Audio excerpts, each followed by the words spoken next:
Let's be honest, most travel advice out there feels like it was written for 20-somethings with bottomless energy and a backpack full of ramen.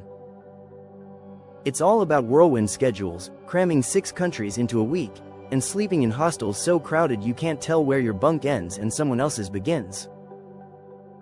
But if you're over 40, that advice doesn't just miss the mark, it's a one-way ticket to burnout, leaving you feeling like you need a vacation from your vacation. Sound familiar? Have you ever planned that dream trip down to the last detail, only to find yourself halfway through, completely wiped out, irritable, and just wanting to go home? You scroll through your camera roll, and you see the famous landmarks, but you can't quite recall the feeling of actually being there. If you're nodding along, you're not alone, and it is not your fault.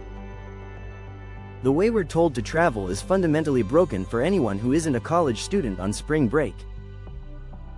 But there's a better way. Today, I'm going to share the travel hack that nobody seems to be talking about. It has nothing to do with fancy packing cubes or flight alerts. It's a mindset shift that can turn your travels from a frantic checklist into a genuinely restorative, joyful experience. And trust me, I had to learn this the hard way. A few years ago, I booked what I thought was the trip of a lifetime, 10 days in Italy. Rome, Florence, Venice, the classic grand tour. I had a spreadsheet that would make a project manager weep with joy. Every single hour was accounted for, pre-booked museum tickets, dinner reservations, high-speed train schedules. I had conquered the logistics. I landed in Rome, buzzing with adrenaline and caffeine, and immediately hit the ground running.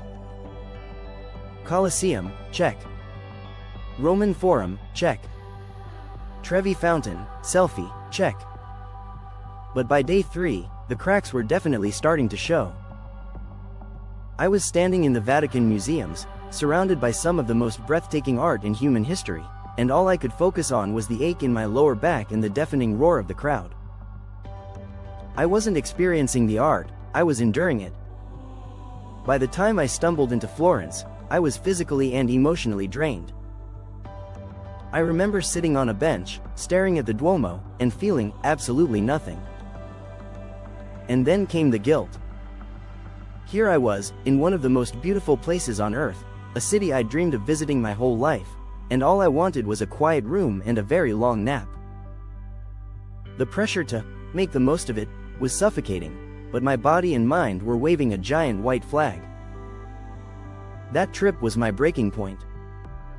I had followed all the rules. I planned, I optimized, I pushed through. And I came home with a camera full of photos but feeling completely empty.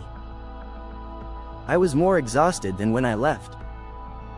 That's when I realized the problem wasn't Italy, and it wasn't me, it was the approach.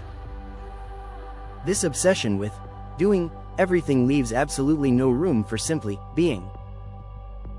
So, while I was recovering from my so-called vacation, I started reading, not travel blogs, but books about mindfulness, slow living, and personal growth. That's when I stumbled across the concept of slow travel, an approach that values the quality of your experience over the quantity of sights you see. It's about truly immersing yourself in a place, not just rushing through it on your way to the next thing. And that's when it hit me, my aha moment. I realized the ultimate travel hack for anyone over 40 isn't about seeing more, it's about feeling more. It's not about optimizing your itinerary, it's about optimizing your well-being. Because at this stage in life, sure, we want adventure.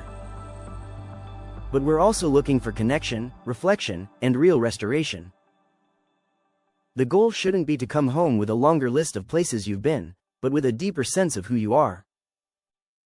From all of this, I developed what I call the mindful travel framework. It's not a rigid set of rules, but a mindset shift built on 3 core pillars. This is what turned my travels from exhausting sprints into nourishing, life-changing journeys. It's a pretty simple framework, but it does require you to unlearn a lot of what we've been conditioned to believe about travel. The first pillar is about starting your day with calm, not chaos. You know the old way. Wake up at the crack of dawn and rush out the door to beat the crowds. The mindful way? It's giving yourself permission to just be still. This means you don't leap out of bed and straight into your walking shoes. Instead, you build a small morning ritual.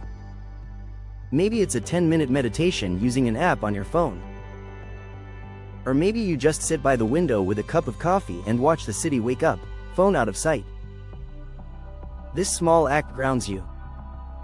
It dials down the anxiety of being in a new place and sets a calm, present tone for the day. The old way is about conquering a destination. This new way is about connecting with it.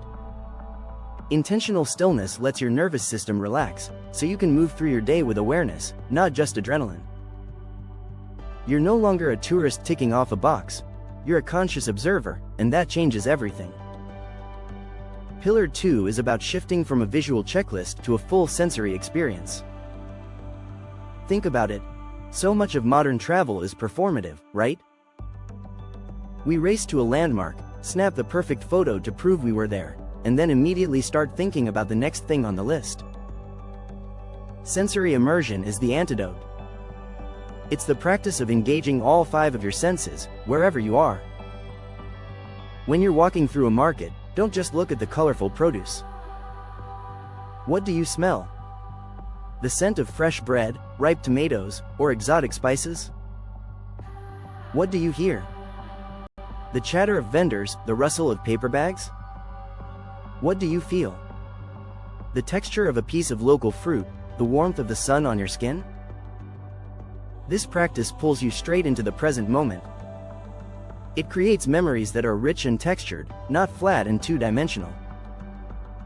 A photograph can capture what a place looked like, but a sensory memory captures what it felt like. This is how you build a real, lasting connection to a place. You stop just seeing the world and start truly experiencing it. Okay, pillar number 3 might be the most radical, and most important, one for anyone over 40. It's about letting go of travel FOMO, the fear of missing out. The old way dictates that you must see and do everything. Every museum, every monument, every recommended restaurant. To rest is to waste precious time. That's a guaranteed recipe for burnout. Prioritizing restoration means you actually schedule rest into your day. Guilt-free. It means accepting that you cannot and should not try to do it all. Maybe that means you plan for 1 major activity a day, not 3. Maybe you spend an entire afternoon reading in a beautiful park instead of standing in another 2-hour line. Maybe it means booking a spa treatment or a local yoga class to intentionally care for your body. This isn't lazy travel, it's wise travel. It acknowledges that your energy is a finite, precious resource. By prioritizing restoration, you guarantee you'll have the physical and mental energy to fully enjoy the experiences you do choose. It means you'll return home feeling renewed and inspired, not depleted and stressed out. Honestly, shifting my mindset this way was completely life-changing for me, and I really believe it can be for you, too. It's all about giving yourself permission to travel in a way that truly serves you. Now, I'm genuinely curious to hear from you. Drop a comment below and tell me, have you ever hit that travel burnout wall?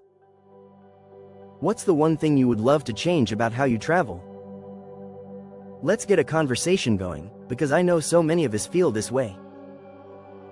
And if this is resonating with you, if you're ready to trade travel stress for travel joy, then make sure you subscribe to the channel. I'll be sharing more practical tips and destination ideas for this style of mindful, restorative travel.